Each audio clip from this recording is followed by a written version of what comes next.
Welcome to The Third Story. I'm Leo Sidran. Last week, as I was running some last-minute holiday errands around Brooklyn, I decided to pop into Guitar Center on Atlantic Avenue to pick up a few odds and ends. Staring at the massive wall of options, various brands, gauges of strings, flat wound, round wound, nickel wound, and bronze, I thought of Lionel Loueke.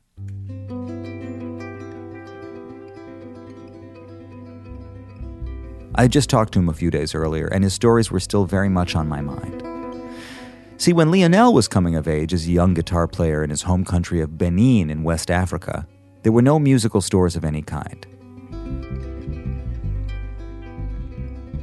He says he would have had to have traveled to Nigeria, the next country over, just to get his hands on some new strings. So he made do with what he had, cleaning and soaking, reusing his strings, even going so far as to tie knots in them when they broke. To me, Lionel's story is the stuff of legend. After finally getting his hands on a guitar as a teenager, he put together enough technique and understanding to get himself to the Ivory Coast to attend music school there. And then he managed to get to Paris for further musical study. Eventually, he got a scholarship to go to Berklee College of Music in Boston, and then he went to the Thelonious Monk Institute of Jazz at UCLA. That's now called the Hancock Institute for Herbie Hancock. There he had the opportunity to study and work with his greatest mentors, Wayne Shorter, Terence Blanchard, and even Herbie Hancock. After finishing there, he began to work with all three of those mentors. He appeared on albums by Blanchard and Hancock and worked with Wayne Shorter as well. And since then, he's gone on to play with an incredible list of the greatest, most creative and influential players alive. Today, he lives in Luxembourg, teaches at the Jazz Campus in Basel, Switzerland, and in non-COVID times, tours and records relentlessly. A case in point is his recent output as a recording artist. In 2019, he released an ambitious album aptly named The Journey. The title reflects both his odyssey from childhood in Benin to his current life as a globe-trotting jazz star and also mirrors his musical development.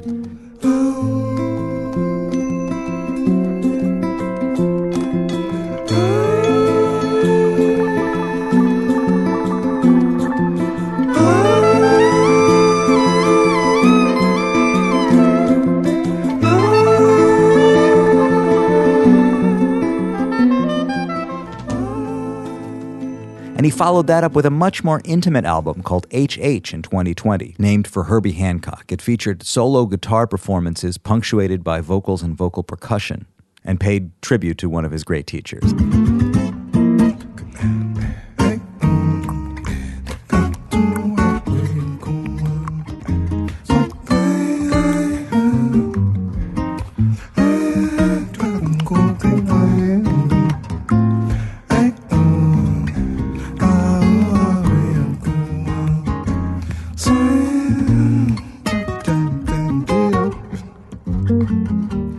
And just recently, he released another new statement, a more loosely structured, blowing record of classic repertoire in musical conversation with bassist Reuben Rogers and drummer Eric Harland.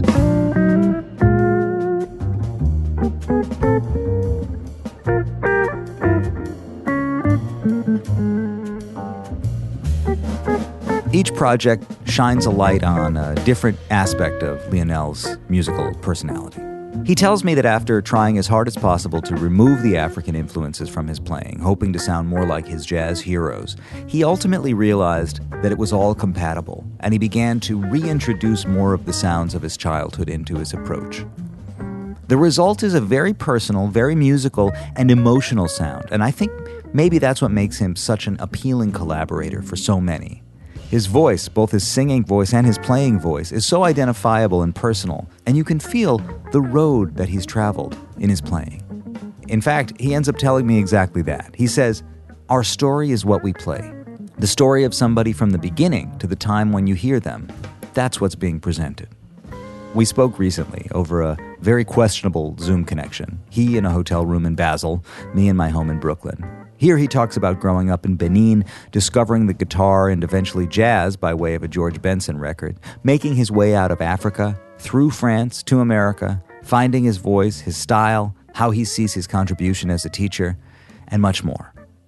Third-story.com is the place for you to go. Sign up, subscribe, get involved, check out the archive, including conversations with some friends, contemporaries, and collaborators of Lionel's like Kenny Werner, Eric Harland, Chris Potter, Larry Klein, Nate Smith, Jacques Schwarzbart, Aaron Parks, and many more.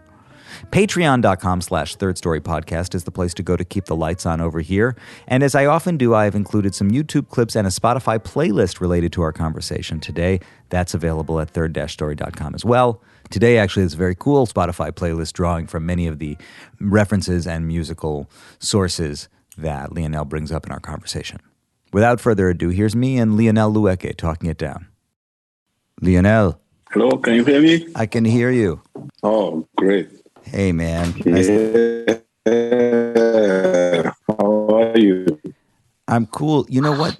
Can you see me? Yeah, but the connection is a little funny. Hold on. I gotta turn. Yeah. Yeah, let me turn off a few things here. Yeah. Make sure that nothing is running in the background. Oh, yeah. Now it looks much more stable. Now let's try this. So you're in a hotel in where? In Basel, in Switzerland. I'm teaching. I teach here. So I'm here this week teaching. And then you're living in Luxembourg. That's right. How long have you been living there? 4 or 5 years, yeah. Even though you've been there for 5 years, there's something that tells me that it's just, I mean, maybe you'll be there forever, you could tell me, but you've moved so many times in your life that it must feel like, it's just the next stop in the long journey of life, you know? Yeah, well, this time the difference is, I moved here because my wife works here. So what can make me move again is then the whole family has to move. Before it was just me moving around, so that's different. So who knows? I don't know.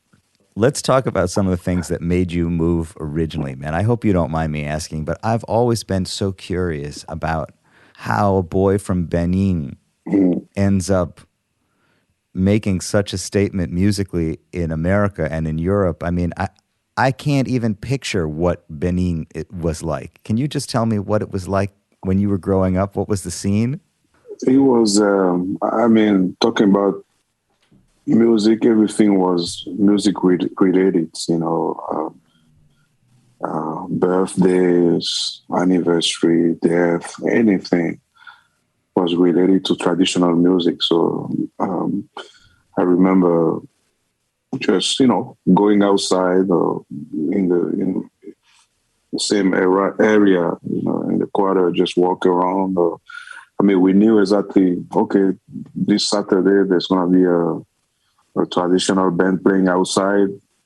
There's always, there's no ceremonial thing without music. So I grew up listening to that and sometimes participating, either dancing or playing or, So that was my childhood, So we played. Our background as child was, pick up our mom's pants and, different things that we can play percussion on and call each other, get together with 4, 5, sometimes 7 kids and just play percussion and sing. And we have this tradition coming from Ouida. Ouida is another town in Benin where my mother is from. My mother last name is Monteiro. And as you can tell, Monteiro is not a traditional Beninese name. But what happened was after the slavery, many of them slaves went back on the coast of Africa, and they brought the culture of with them as much as they brought the culture to Brazil or to everywhere in the world. Also, they brought back some culture. So in Ouida, they like the traditional food. One of the main food is called feijoada. So I grew up eating feijoada. I thought it was from Benin, actually, And like I said, my mom's last name. It's Portuguese. It's a Portuguese name, huh? Portuguese, yeah. Mostly, Brazilian, Portuguese. So we used to dance with mask on. I think they still do. So as a kid, that's what I was doing, wearing a mask, dancing, covering my whole body until my parents found out because my socks had a hole. They said, "Man, I know this is you," because we were not supposed to do that, because we were doing that to make some coins, go from house to house to make some money and buy some candies. Basically, that's how I grew up. I understand that you referred to your parents as humble intellectuals or poor intellectuals? Not so poor because my mom was a high school teacher. My father was a professor at the university. So average, standard average people, but humble, yes. What is the main religion? What was the main religion? The main religion, I don't know if there's one. Catholicism is one of the biggest one, but that, came from the West. The main religion is the Vodou. Vodou came from Benin. So that's the main religion that people from all around the world, they go to Benin once a year to celebrate that, from Haiti, from Brazil, from Cuba to celebrate that. So that's the main thing, but not that many. At the same time, I don't want to say main because it's not the most, it's the most known, but it's not the most popular. It's not the one that most of people practice. Yes. As you say, everything was musical. Every celebration was music. Were there professional musicians? Did you see people who were separate from the rest of the community, who were like special musicians? Absolutely. I grew up listening to Polyrythmo. Polyrythmo is, they still have the band. Many of them passed away, unfortunately. But I grew up listening to them. Actually, they were rehearsing where I grew up, basically. So I used to go just listening to them. It's a very famous band.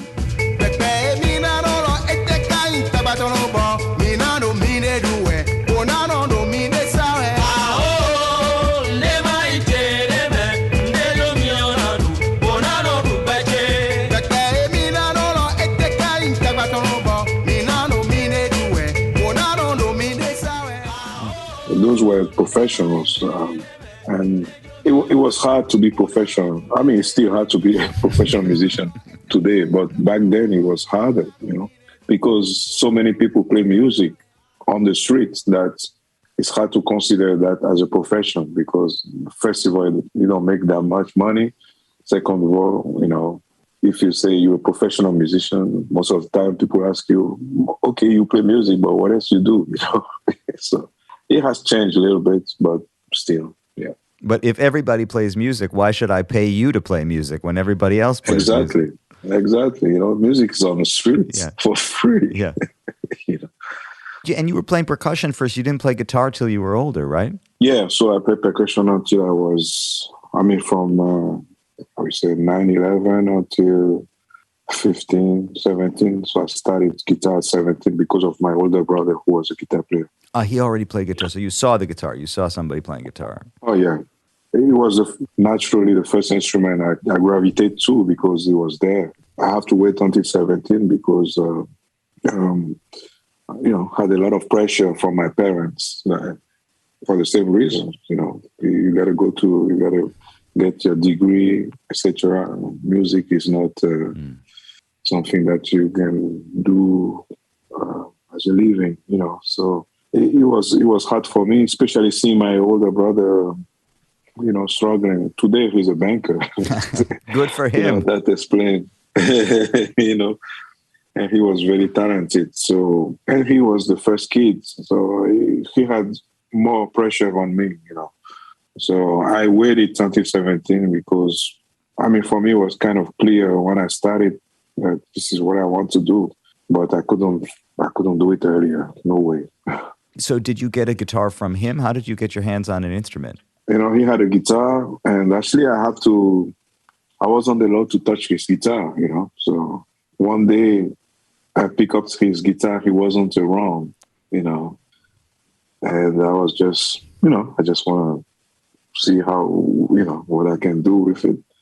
And here he comes from the back. I was like, oh man, he's going to slap me. I'm going to be flying in this room. And he said, oh yeah, you want to play? I was so scared because, I did ask him. He said, okay, I show you something. You want to play? I show you. I said, yes, I want to play. I never want to forget it was late in the night, maybe around. It was after dinner, maybe 9:30 or 10. And he showed me one chord. I never forget, it was E minor. I just need two fingers to play that, open E minor chord. And I played that chord pretty much all night. I think I went to bed at 2 or 3 a.m.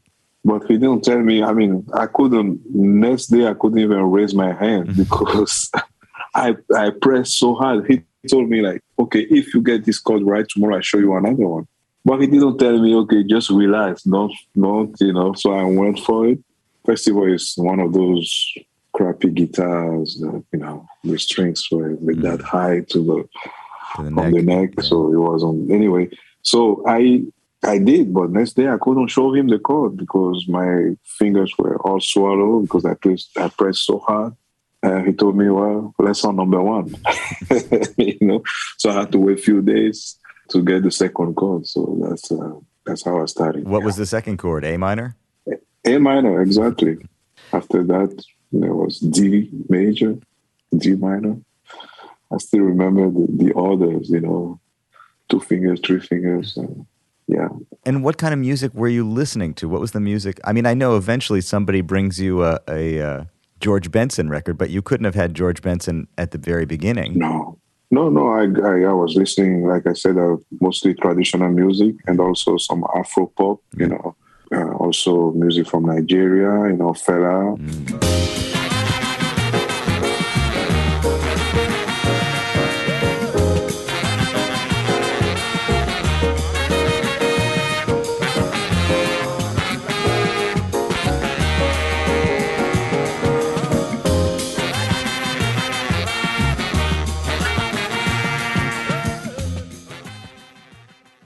King Sonny Ade,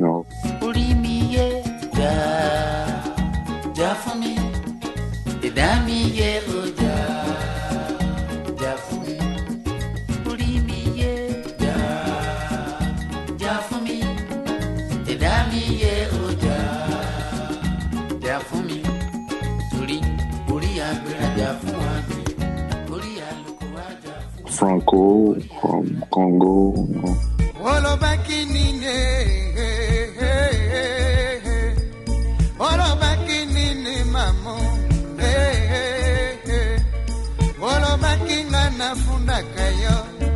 mobali na yo olobakinga na salaka kisefe na libala na bino.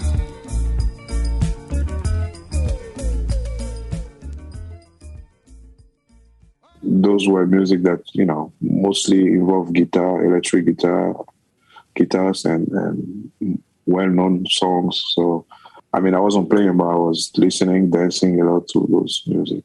And electric guitar was the sound. That was the sound. Yes, electric guitar was the sound. My brother didn't have electric guitar; he had acoustic. So I remember the first concert I played. I had to borrow. I had to pay, get an electric guitar from somebody else, so I can practice everything I learned on the acoustic. Because it was my first concert and it was electric, and I was so scared. I remember, I think I played behind my amp because I was so scared. Even about the sound, for me, it was loud. I didn't know what I was doing. I was just hiding behind the amp. It wasn't enough to be behind the guitar. You needed to be behind the amp also. Yeah, exactly. I couldn't show my face or anything. I think I wouldn't be able to play. So. And there's the story that when you finally got a guitar, you couldn't change the strings. You only had one set of strings. Is this true? Yeah. So when I had my first guitar, I never forget the brand was Maison, like house, in Maison. I never seen that brand anywhere else. Yeah. I don't know. So it was a friend of my brother who came from Paris with that white guitar, the brand Maison, and it took me, I don't know, maybe 2-3 years to pay him back. The guitar wasn't that expensive, but back then it was really expensive for me. And I was playing in the biggest hotel in town. So every money I was making, I was paying the guitar. I was paying him for the guitar. And actually, back then we didn't have any music stores. There's the only place where we could order guitar strings from was in Lagos, in Nigeria. Nigeria, I mean, it's a nice country, but it wasn't still not easy to go over there and get a string. So I found few people who were doing business in, just import sports, go over there and buy some stuff. So, I asked them to buy strings, but, they don't have that time. So, there's a phrase in English where necessity is a mother of invention. So I have to think about how I'm going to keep my strings for a long time, because not only we in Africa, the humidity is very high. But, naturally when I play, I sweat a lot. So strings were in very bad shape. So what I was doing was I was taking them before they break. I was taking them off the guitar and I was putting them in a vinegar for either 24 or 48 hours, or I was just boiling them with the hot water just to take out the sweat. The sweat, exactly. The problem with that is when you put them back, of course, it wasn't big problem for me, because anyway, the guitar wasn't in tune, but it was terrible. It's like you play one note in the low register in the middle, it's a whole different thing.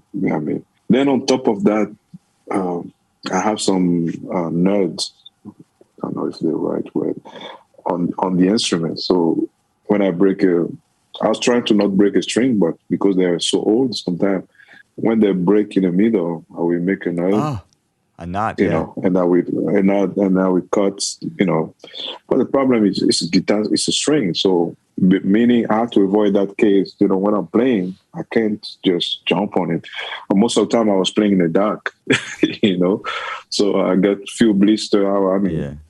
Ouch, start bleeding but that didn't stop me, because I didn't have any other way of keep playing. So I just had to remember, even in the dark, okay, that A string, the E flat on that A string, don't play it, things like that.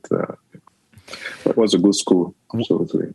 I'm glad that you say that was a good school, because I was going to ask you, did you have teachers? Were there people who could show you anything, or did you have to just kind of find it? Well, it was just my brother, my older brother, but beside him, I was just hanging with other friends who start music like me. So I didn't have I have another friend. Another friend of my brother, older than me at the time. He was the only one who could play something besides triads. He was playing 7 chords and sometimes 9. C9, some 9 chords. But he got into that because his father was playing Hammond at the church. Could read a little bit, so he kind of harmonically, he knew a little bit what was going on compared to the rest of my peers and oldies, because everybody learned by ears. And my parents used to give me, I think it was something like 5,000 CFA, which is $10, or something around $10 or $12 per month, to eat. Basically, when I go to school or after school, I can, buy some snack and stuff like that. And I was giving him that money to learn some. I remember sometime he would show me one chord, and he would take his motorcycle, and he was gone first. And I would just start to play this chord. I got the chord ready. I'm waiting, and I have to walk for miles. So it was I was frustrated because that was the money for me to eat. I wanted to learn. He was the only one help me out, and he was helping me, but not as I wanted. But anyway, he was for me the one that was slight.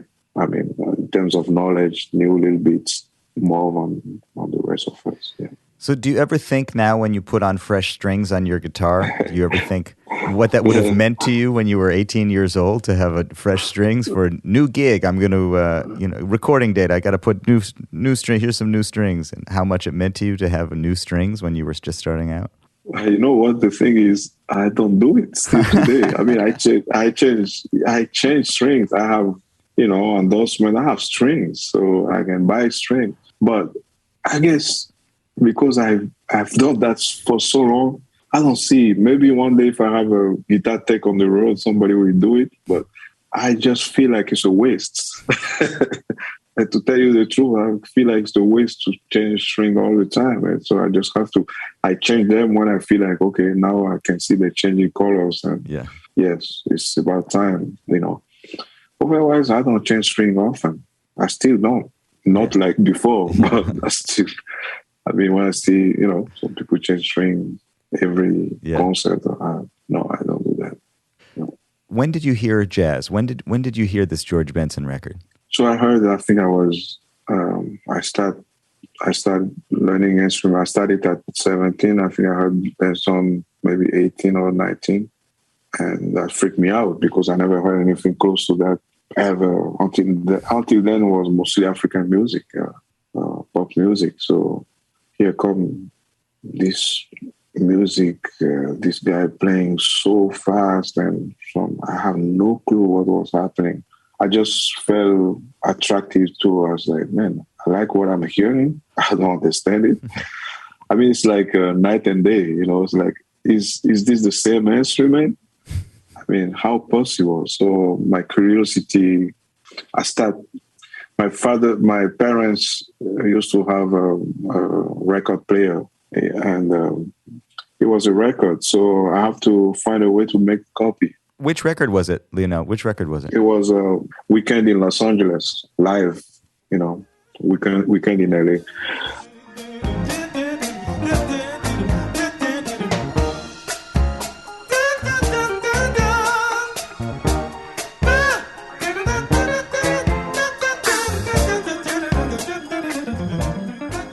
I was altar boy, you know, and I was going to church in the morning, and my parents, everybody was going to church in the family. My parents were going in the Saturday or Sunday in the evening. So that was the only time I had.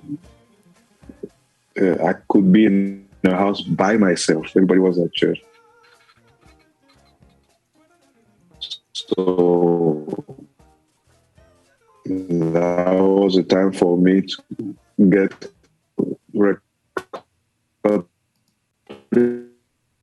hi, my friends. It's me breaking the fourth wall to state the obvious here, that at this moment in our talk, Lionel's Zoom connection fell apart. Hello. I think what he was saying was that he waited until everyone left his house to be able to record his George Benson vinyl onto cassette, which he did by holding up a Walkman in front of the record player to capture the audio. But I also like to think that this jagged, interrupted, incomplete information is a fitting illustration of what it must have felt like for a young Lionel to cobble together the music he was hearing, to fit together the pieces that came in fragmented messages, encoded, deconstructed, and mysterious. Anyway, eventually the connection stabilized and our conversation resumed. Nice, no noise, just record like that. Record the whole, album like that. And my cassette player was very bad. So next day I was going to one of my friends' place who had a double decker. So he could make me a copy. And I will keep one copy in a safe place. And then the copy of the copy, right? So the one I will be working on, because my cassette player was so bad, sometimes he will kind of mess up the tape. So I will, because listening to Benson was so fast. I mean, he was playing so fast. So what I used to do was find a way to bring the speed down. Of course, it will change the tonality. Today, you can do it on your phone without changing anything. Yeah. But I was using half-dead batteries. To kind of, so it will slow down the whole tune. I just wanted to hear the notes closer so I can pick them up. And I will practice the phrase for, I don't know, maybe a week, and then plug back to the electricity in the right tonality and see if I get it. So that's how I started, actually. That's how I did. And at that time, I have no idea. I mean, I couldn't tell you what is 2, 5, 1. I can hear it, but I couldn't put a name on it. I have no knowledge about the harmony, basically, just learning by ears. So eventually you left Benin. Yes. I went to Ivory Coast. Why? Because it was the only place I could study music. I wanted to study music, and it was a classical school. So nothing really to jazz, just a history of music. Who's Beethoven? Who's Mozart? I never heard about those before. So, and solfege, classical harmony, I went there to study that. Yeah. And you began your kind of life as a serious musician, professional musician, studying musician. Maybe you met some other professional musicians, people who were doing the same thing. I mean, I met the people I was hanging with were my teachers, because funny situation, they were classical musicians who were interested to play jazz or blues. Here I came with, all my transcriptions. So I kind of, me compared to them, I had, more. I have few things, but they were all transcription, So they decided to put a band together, and actually they were paying me between noon and 2. I was showing them some leaks. That's all I was showing them, some leaks. And the advantage they had was they could read, right? I remember I had a real book from Benin. When I moved to Ivory Coast, I had a real book, but I didn't know how to read. I got the real book from, I can't remember, the piano player was Pharaoh Sanders, who came to Benin, and the piano player, there's a whole other story. We don't have time, but basically the guy gave us a real book, and we made a copy of the real book that thick with all the friends. I mean, everybody has a real book copy. But none of us knew how to read. I mean, we couldn't. So in Ivory Coast, those teachers could read. So some of the tunes I transcribed and I had the title, they could find in the real book, but they could read the melody, the chord symbol, things like that. So it was a good win for me, I could finally learn and see the chord, even if they cannot help me that much. But at least I can see, and I was learning to read music, so it was a perfect situation for me. Do you remember any of those first tunes that they helped you to learn how to read? Yeah, one was Saint Thomas.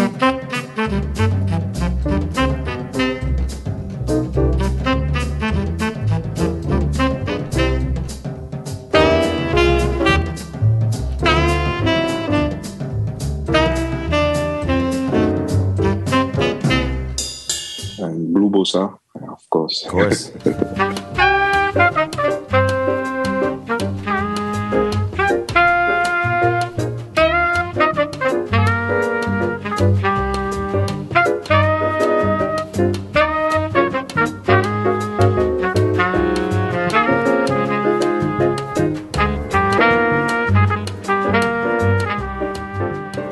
That's funny. It's the same all over the world. You start with blue bossa. But you will think. I was like, man, blue bossa. Actually, they when I moved to Ivory Coast, I didn't know blue bossa, and they were telling me about, because they had back in the day they had a Ghanaian musician in Ivory Coast, and those guys were playing jazz. So the tunes they were playing were those. So when the teachers, they told me, blue bossa, no. So I kind of learned blue bossa with them, things like that. Yeah. Did you have an idea that at some point you should leave Africa? Or did somebody suggest to you should leave? How did you decide, I have to go away from here? Yeah. So when I finished the school, when I graduated, because the teachers were my friend, they asked me to stay to teach, right? Yeah. And I told my father, he heard that thing. He said, "Man, this is great. You got to stay. You got a job." Because my father always be telling me, he didn't believe on life as a musician. At least you're a teacher. You have a steady income. Yeah. I mean, I see his point, of course. But so when he heard that, he was He was like, man, that's it. Now you got a job. Can you imagine? You went there to study for 3 years now. And I told him, no, I can't. What am I going to teach? I can't. This is the beginning. I'm seeing the light. I'm understanding better. And I know the work that has to be done.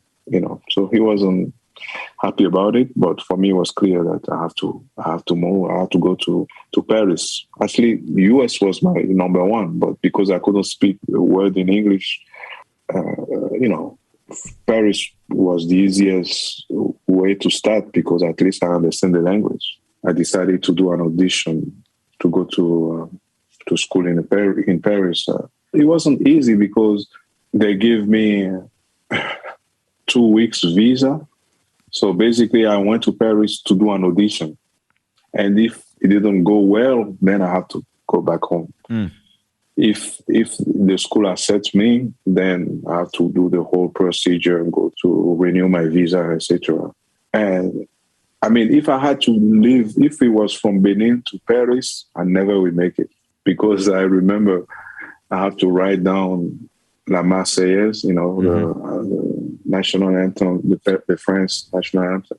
I have to write the phrase down. And I never would be able to do that if I didn't pass through Côte d'Ivoire, Abidjan. So I remember that so well. And then I was accepted.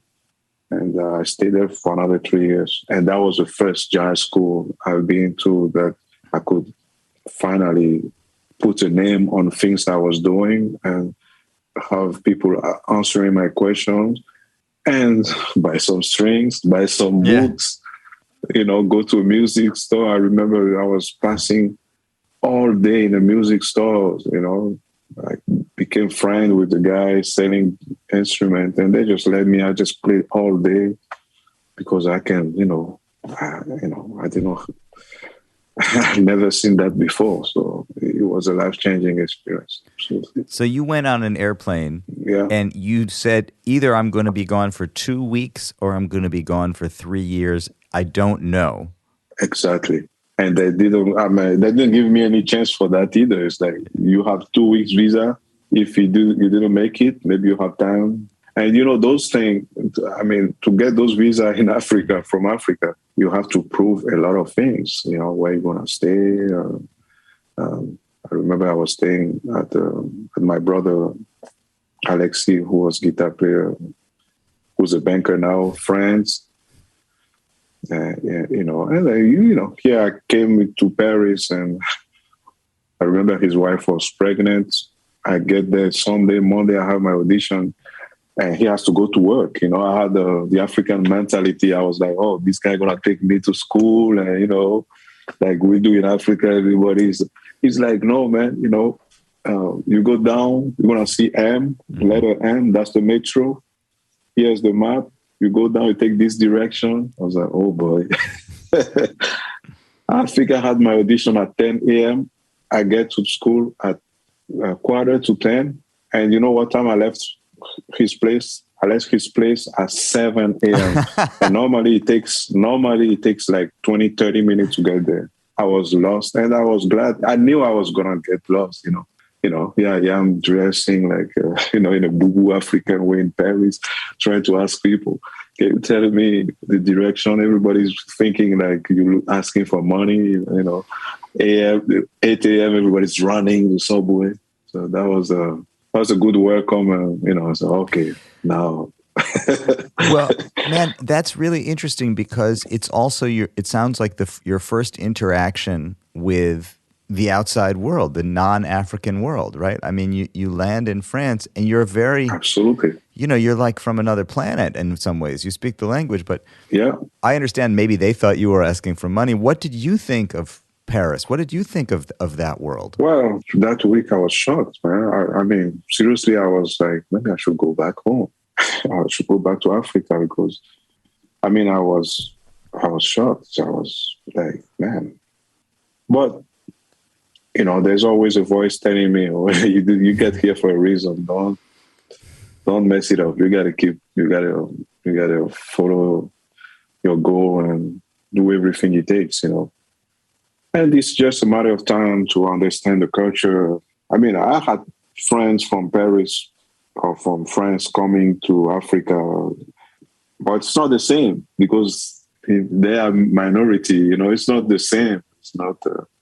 But here you find yourself in huge buildings and it's cold. I never forget when I got my place. I had a box.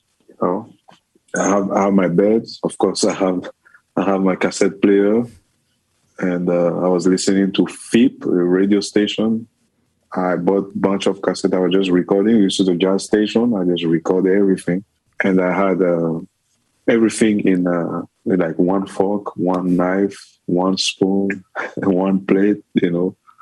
And I had to find a way to learn how to cook. I was doing that in Ivory Coast anyway because I was by myself. But it's a different story. It's a different story.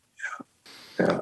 Well, we're going to have to come to America in your story. I want to know more about France. But I guess by the time you left France, how had your conception, your approach to playing music, and your idea of what maybe you could do, how had that evolved in those years in France?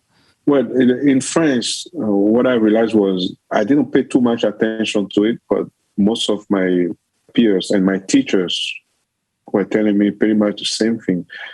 Like, you have this way of playing, you do this, what is it? And my goal was to, I wanted to play like them. I want to sound like Joe Pass, and that's why I went there. I want to study. Don't tell me about the way I play. I have the way of. I didn't want to hear that, and so I focused. Even when I was in Paris, I didn't play any African gigs for 3 years. Man, I didn't get involved to African community at all. I was like, man, I want to study jazz. I want to get into this because African music. That's what I've done until that point. So. And Paris is filled with African music. I mean, Paris is exactly. The capital of African music, Exactly. But I was like, no, I don't want to get involved to that. I'm here to learn. And that's what I did. And when I moved to Berklee, same thing happens. But that was at Berklee, that was the point where I was like, okay, wait a minute. They told me in Paris, and here they're telling me the same thing. So I better listen to myself and understand exactly what they're talking about.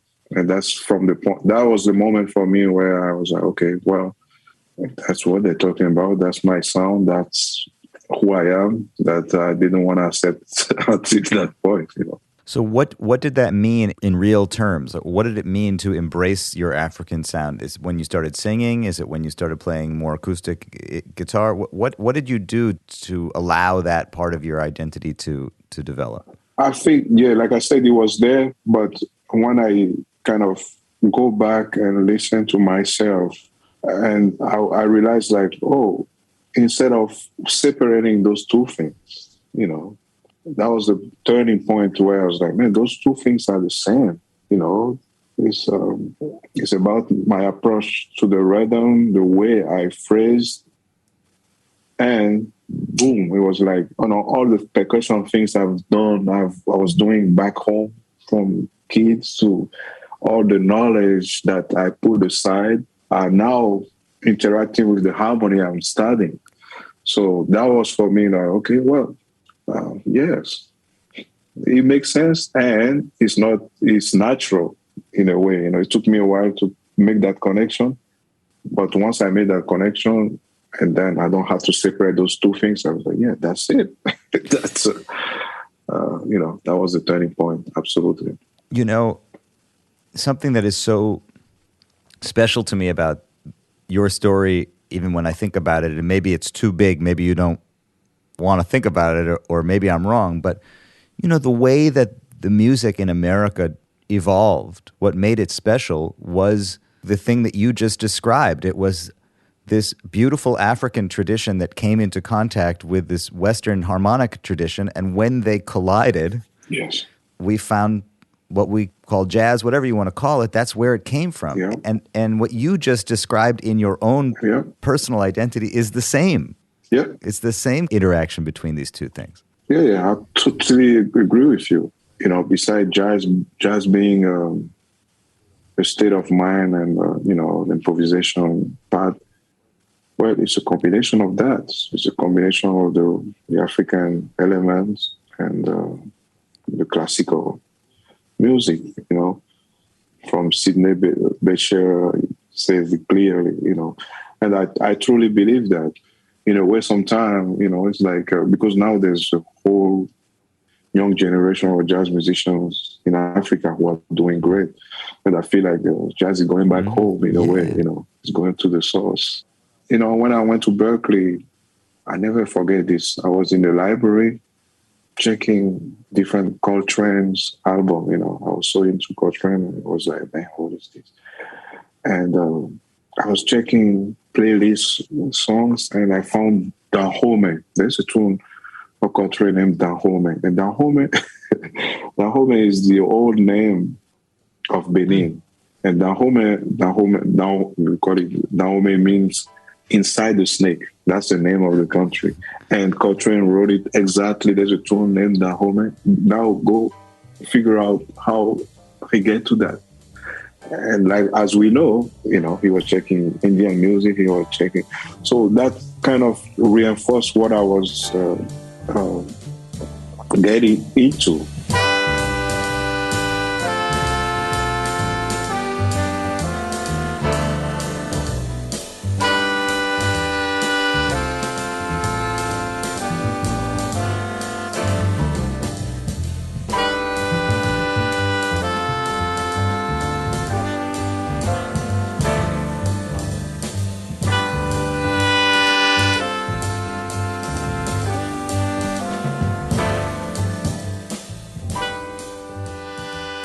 If he can go back to India or Africa to get some element to reinforce, what he's doing.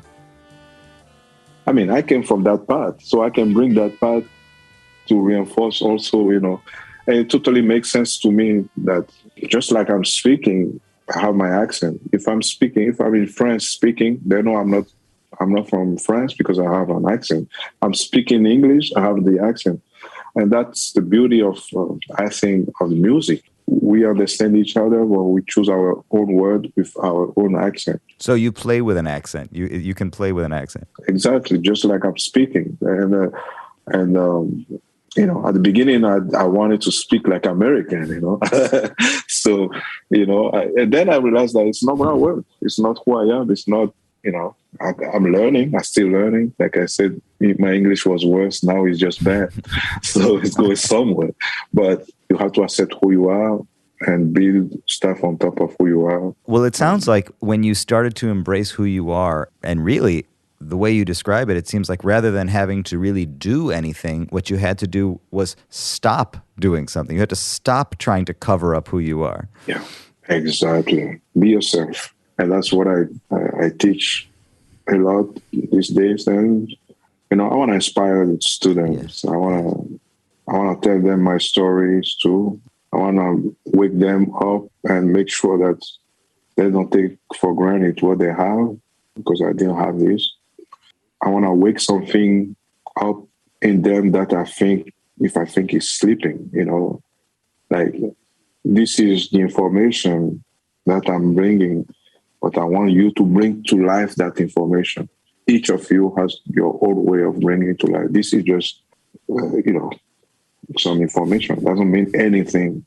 It's the way you bring the information, or when you explain the information, that will make people understand or follow you, Well, clearly it was recognized in you when you started doing it, because when Herbie Hancock and Wayne Shorter heard you play, they both seemed pretty quickly to identify something that was unique about you that they wanted to get close to. And Terence Blanchard also. I mean, these are three masters who I would love to hear the story about how you connected, but it sounds like they heard you play and identified some truth coming from you that they wanted to explore. Yeah, I think they heard something, a raw musician, I would say, not that much knowledge about the harmony or whatever, but play from my heart. I'm not perfect. No one is perfect. So I don't want to polish anything I do to the point where, then it's not natural. I like it raw. I like it wrong and good at the same time, whatever. And that was something I had. Actually, I'm telling you this, but I feel like I lost a lot of that through the years because of the studying and, you study to get better, of course. But that's one thing I learned from all my heroes, is it's okay. Because I used to be very hard on myself. How you playing a gig and you made a mistake. You're playing the next song, you're still thinking about that mistake you made. It's still with you. You go to sometimes through all gig, So you're not there, you're not playing anymore. Which is, I've been through that. I learned to smile to my mistakes while I'm doing it. And I learned to be hard on myself when I finish it. So man, next time think about this. But when I'm playing, everything is out of the window. Good and bad, everything is coming. So I guess that's what they heard, at the audition. This was at the Monk Institute audition? Yeah, it was the Monk Institute audition, and they were the judge. So it's the first time I'm meeting those three at the same time in the same room. You have I think Carla Len on drums, or you have Bob Hurst on bass. I mean, the rhythm section. I mean, I remember I was for the audition. Gretchen was there. Gretchen Palato. She passed right before me for her audition, or after me. I don't remember. We were the last two, and but I was there in the morning. It was a lot of musicians doing the audition, and I listened to everybody. I listened to everybody through the door. I was next to the door. I could hear everyone. And why I did, I was glad I did it, because I just want to make sure that. And so when I get in that room, I wanted to present something that they haven't heard until then. Beside my African thing, I just want to find something else. And then when I listened to everybody, nobody played intros. Everybody was nervous, I mean, when Herbie, Terence, so they have the list of tunes and they just ask you to play this tune. So I walk in the room, and the first person who asked me to play was Herbie, and somehow things happen for a reason, because, we send the cassettes, I think it was cassette back in the day. And they have different teachers, a group of the piano players goes to one teacher, the guitar players go to. So randomly, Herbie heard my cassette. I mean, I'm talking about, I don't know, you walk in the room full of cassette, and randomly he heard my cassette. He didn't listen to everybody, And he heard me, and he remembered. So when I walk in the room, he said, footprints. And the footprints was the thing I did. I sent them. I played 6/8, of course, all African. I gave everything I had. And I said, can I play an intro?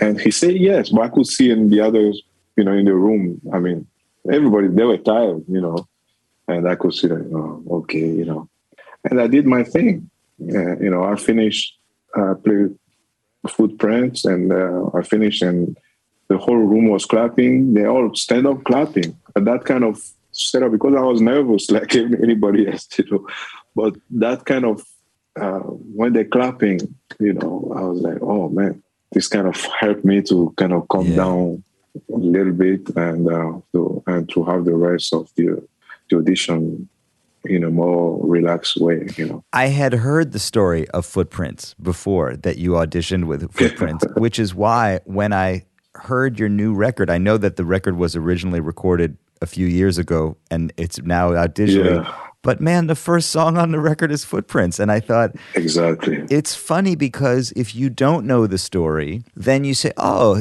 this is a blowing record. This is a record of some famous tunes and that he likes to play these tunes. That's cool. But if you do know the story, there's this added importance of opening a record now so many years later with that song.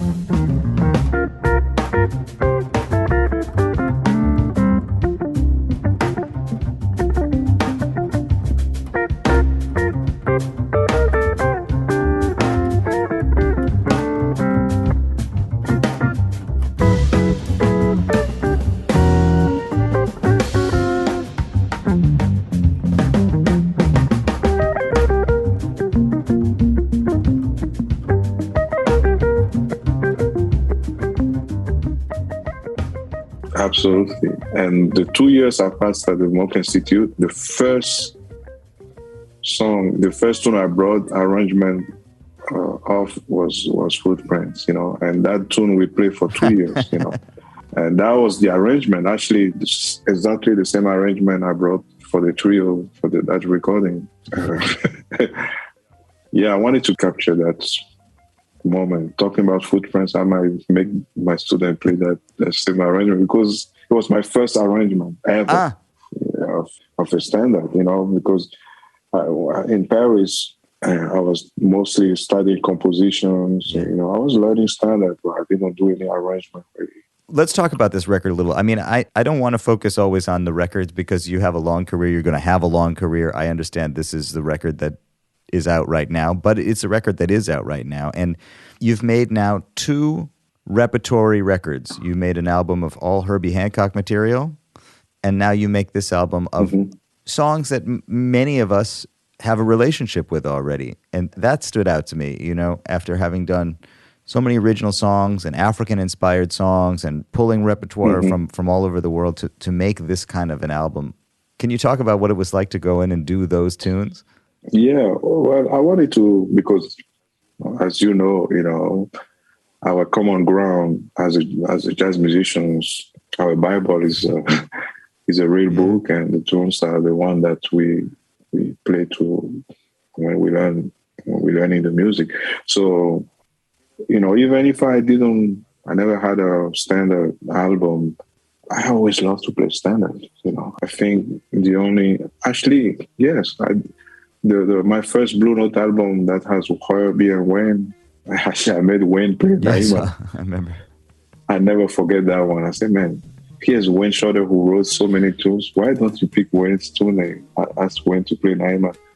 And I was like, what are you doing? And then Wayne told us the whole story about Coltrane.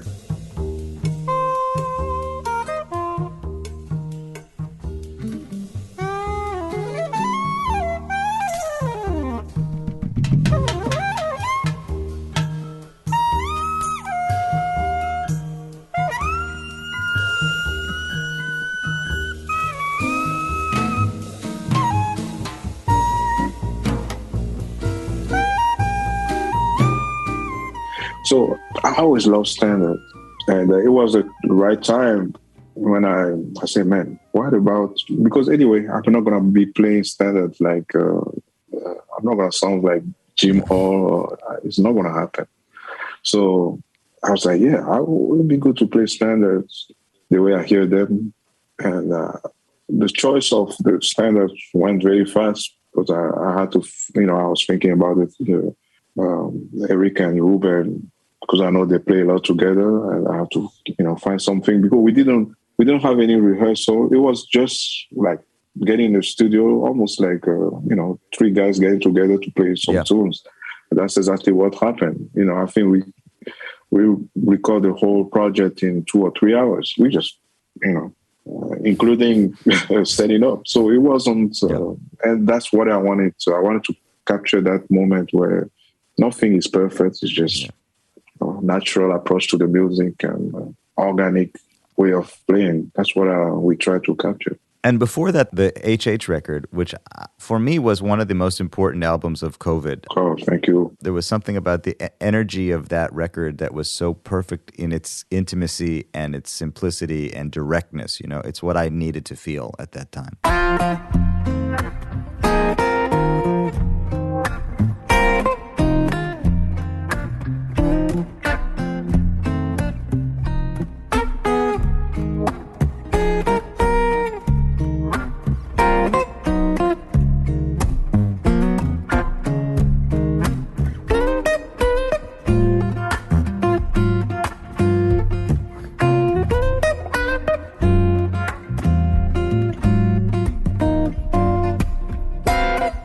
Thank you. Yeah, that was I recorded, I think, in January in Italy, close to Venice.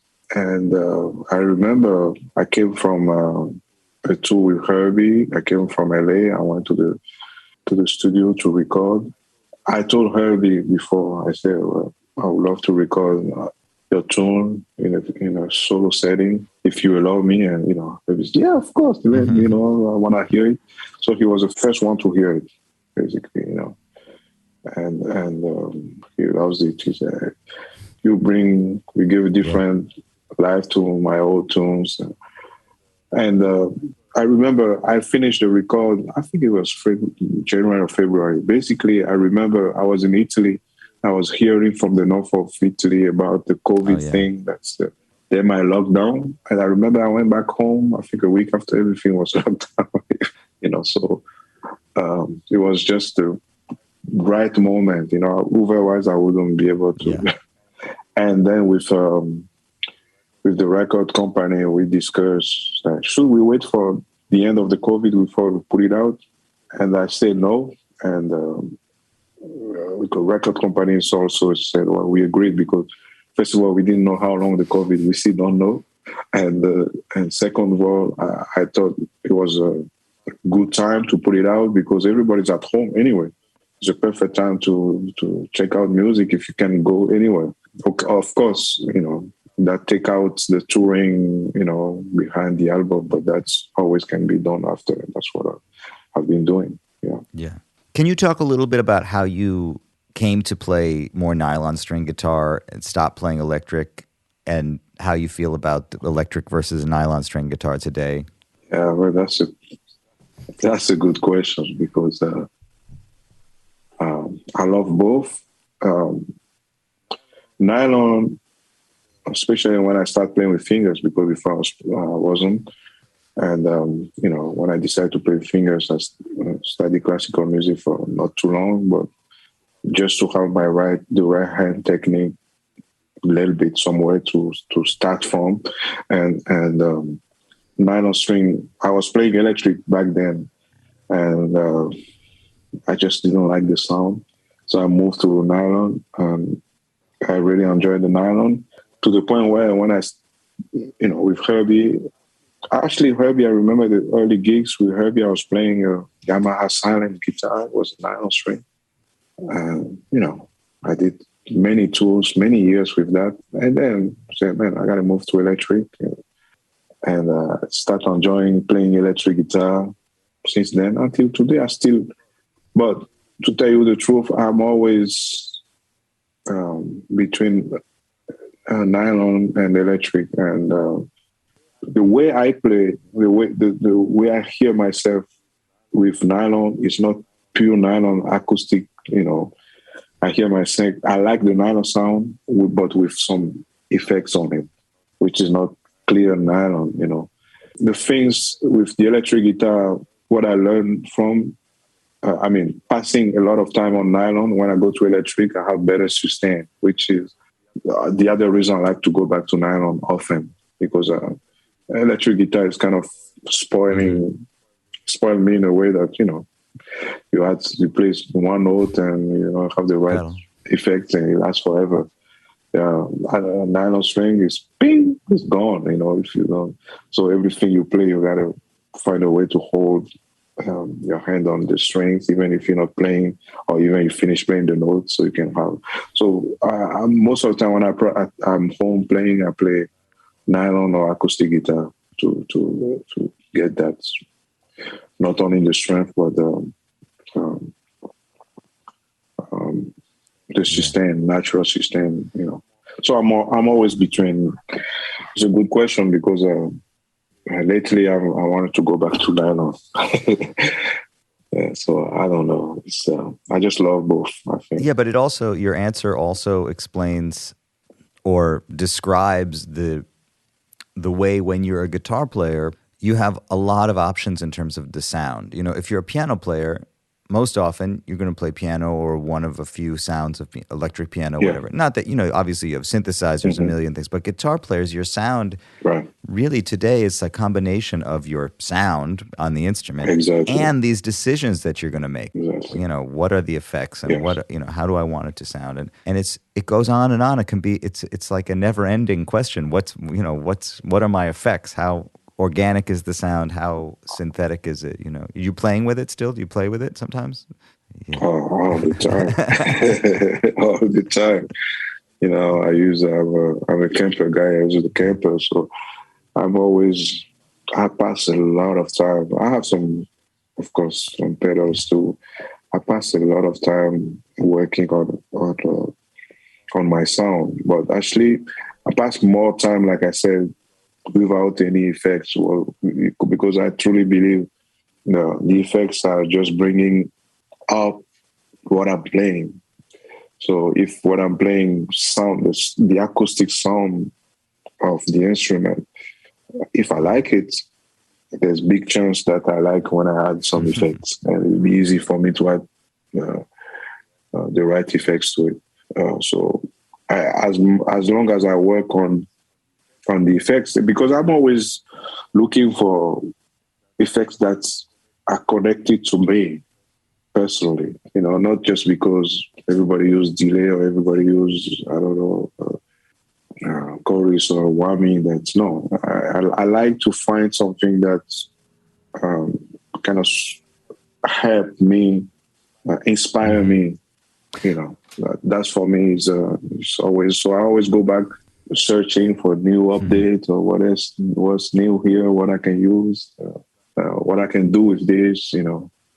Not because we guitar players, you got a new pedal, you can guarantee that the guitar player gonna be using a lot of that pedal that night, So I used to, but now I try to avoid that and just maybe I use that pedal once a night for a specific tune because I think it will help the sound at that moment.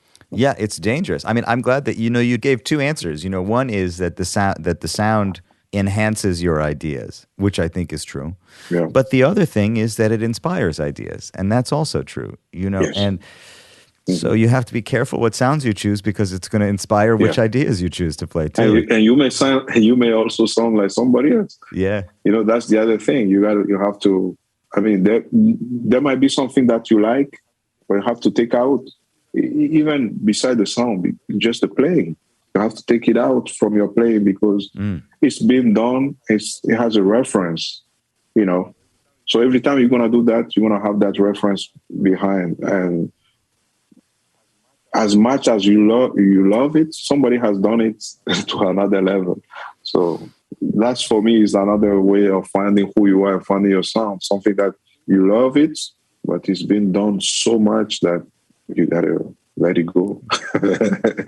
That's the other tricky part. Yeah. So you're in Switzerland teaching right now, but you said that you're very motivated to encourage your students to find their sound and their way. Considering how you came to the music and how it was almost like a way to save your life in a way, or it was the only thing to do. You described tying a knot in a string to keep playing it, but you were not going to stop playing, even if the string had a knot in it. Do you see that kind of commitment and necessity in the players that you find today? Not that much. Not really.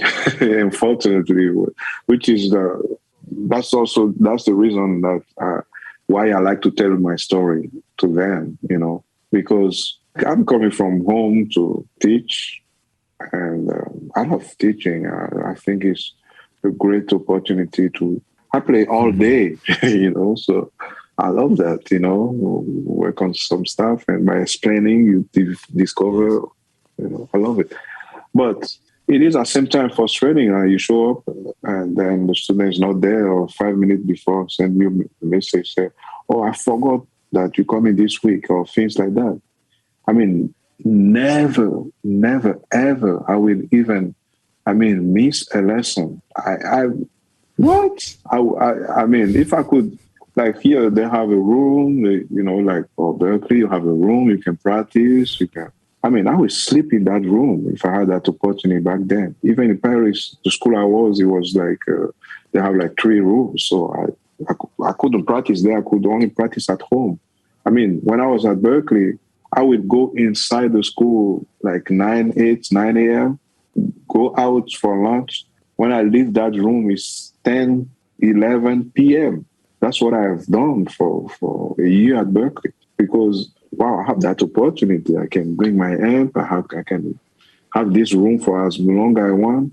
Hell yes, So that's for me is the frustrating part that they don't Not all of them, but most of them, I don't see them like, man, I want to do this, especially knowing that today, I mean, everything is at their disposal. I mean, everything is there, Either they have scholarship or, I mean, everything is there. All you have to do is just get it done. I mean, and that's for me, I don't understand. I guess I came from another place and different generation. The things I talk about, today you play this tune and you say, well, let's play another key, and then, with one click, we're in a different key, Yeah, it's good, but it doesn't help. Or the other thing, another thing I will have to say is, people say, man, I love this tune. Can I have the chat? No, you can't have the chat. I'm sorry. You do the homework. You do the transcription. If you do the transcription and then you show me your transcription, I'll show you the chat, and then you can correct. But that's way of, just give me the chat or go online and write this tune, and instead of you doing the transcription that you learn by doing that, So anyway, it's a little frustrating. And what about in Africa? Have you gone back to Africa to teach there to see what the scene is like there today? Yeah, before COVID, like 3 years ago, I went there. I went to Africa. I did like 10 countries, and I did a workshop everywhere. The scene is changing in a good way, I have to say. I guess because of the social media today. I mean, I'm always surprised. I was in Benin end of August, and seeing people tell me, "Oh man, I saw your concert here," or see a bass player playing Freddie Hubbard solo on bass. I say, man, yeah, YouTube, everything is on. So that's what I think. You give 5-10 years. I say 10 years from now, we're gonna hear about a whole new musicians from Africa will freak people out, because now they have the opportunity to work from there, and wait and see. I truly believe things are about to change in a good way. Absolutely. Yeah. People don't always see us musicians this way. They see us playing, so they don't know the story. And the story is what we play, I think you said it perfectly. To me, what's interesting is the way our lives inform the music that is made. That's what it is. That's it. People are surprised sometimes, even musicians sometimes, that because you listen to this music or because we talk about it during our trip to the next gig, and suddenly somebody's quoting that tune. It doesn't happen. It's not random. It has a story. It happened because we talk about it. It happens because something during the day, and that's what we play. Even if you can't always put a name on it, but that's what we do. That's so the story of somebody, not just for that day, but from the beginning to that point. Also, that's what represents that person. That's who that person is. Well, Lionel Loueke, thank you for sharing your story with me today. It's such a pleasure to meet you. My pleasure. There he was, my friends, Lionel Loueke. What a journey. What a beautiful journey. What a beautiful person. I'll be back in your headspace again with another deep dive before you know it. Until then, I'll talk to you soon.